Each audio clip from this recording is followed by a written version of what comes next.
नमस्ते, data home नेपालको दोस्रो एपिसोडमा तपाईहरुलाई स्वागत छ। आज हामी कन्जर्भेसन एरियाको डेटा भिजुअलाइजेसनमा आधारित ड्याशबोर्ड र चार्टहरू कसरी बनाउने भन्ने बारे जानकारी दिनेछौँ।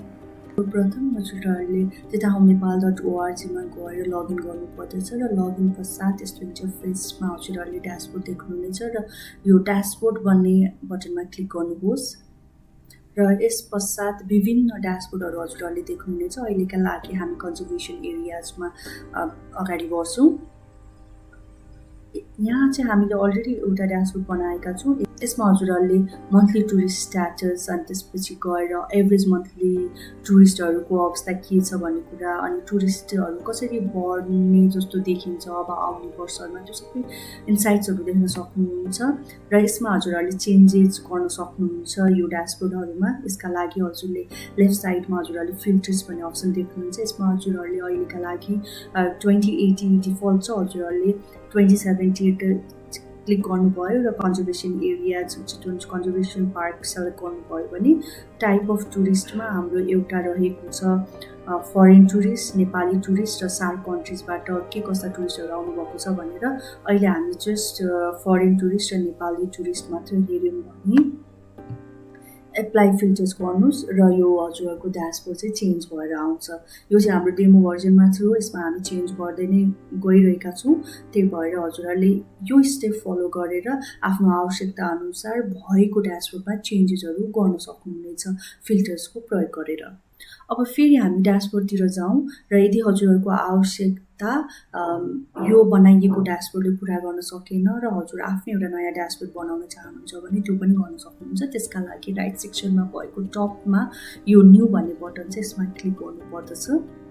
अहिलेका लागि यो हामीले ड्याशबोर्डमा नाम दिनुपर्ने छ। अहिलेका लागि हामी डेमो ड्याशबोर्ड भनेर दिउँ र चार्ट चाहिँ हामीले टुरिज्म हेर्दैछौँ, त्यही भएर यहाँ टुरिज्म भनेर लेख्नुभयो भने टुरिज्म रिलेटेड सबै डेटाजहरू हुन्छ। हजुरहरूले जस्ट ड्र्याग एन्ड ड्रप गरेर यसरी चार्ट्सहरू बनाउन सक्नुहुनेछ र लेआउट एलिमेन्टमा हाम्रो ट्याब्स, रो, कोलम, हेडर, टेक्स्ट, मार्कडाउन र डिभाइडर भन्ने अप्सन्सहरू छन् अहिलेको लागि। हजुरले जस्तो हेडर भनेर क्लिक गर्नुभयो र यहाँ राख्नुभयो भने यो चार्टको लागि केही एडिसनल कुराहरू हजुरले लेख्न सक्नुहुन्छ। त्यस्तै हजुरले यता ट्याब्सहरू थप्न सक्नुहुन्छ। हामीले एउटा चार्ट बनायौँ हाम्रो ड्याशबोर्डमा, तर हामीले धेरै चार्ट्सहरू थप्न सक्छौँ। यसरी नै जस्ट हजुरलाई कुन कुन चाहिन्छ त्यो ड्र्याग एन्ड ड्रप गर्नुहोस् र यसरी हजुरले बनाउन सक्नुहुन्छ। र यति मात्र नभएर हजुरले आफ्नो चार्ट्सहरूलाई सानो ठुलो बनाउन सक्नुहुन्छ। सेभ गर्नुहोस्, डाउनलोड, सेयर अनि यसलाई टेबलको फर्ममा चाहिँ हेर्न सक्नुहुन्छ। जस्तो अहिले डाउनलोडमा चाहिँ हजुरले CSV, एक्सेल र इमेज फर्मेट देख्न सक्नुहुन्छ। यो अप्सन्सहरू हामी थप्दै जानेछौँ। यसरी प्रत्येक चार्टलाई चाहिँ हजुरले डाउनलोड गर्न सक्नुहुन्छ, टेबलमा पनि हेर्न सक्नुहुन्छ र यो ड्याशबोर्ड आफै पनि डाउनलोड गर्न सक्नुहुन्छ। जस्तो इमेजमा हामीले डाउनलोड गऱ्यौँ भने यसलाई हामीले क्लिक गऱ्यौँ भने एउटा यस्तो फर्म हुन्छ। सो हामीले नयाँ बनाएको ड्याशबोर्ड अथवा अलरेडी भएको ड्याशबोर्डलाई चाहिँ पुरै ड्याशबोर्ड हामी डाउनलोड गर्न सक्छौँ अथवा त्यो ड्याशबोर्डमा भएको कुनै चार्टलाई पनि हामी डाउनलोड गर्न सक्छौँ आफूलाई चाहेको फर्मेटमा। अब हामी क्विकली चार्ट भन्ने अप्सनमा जाउँ र चार्ट पनि हामीले इन्डिभिजुअल बनाउन सक्छौँ र यसका लागि अहिलेका लागि न्यू भनेर क्लिक गरौँ र यता विभिन्न प्रोफेसनल चार्ट्सहरू हजुरको आवश्यकता अनुसार हजुरले बनाउन सक्नुहुन्छ।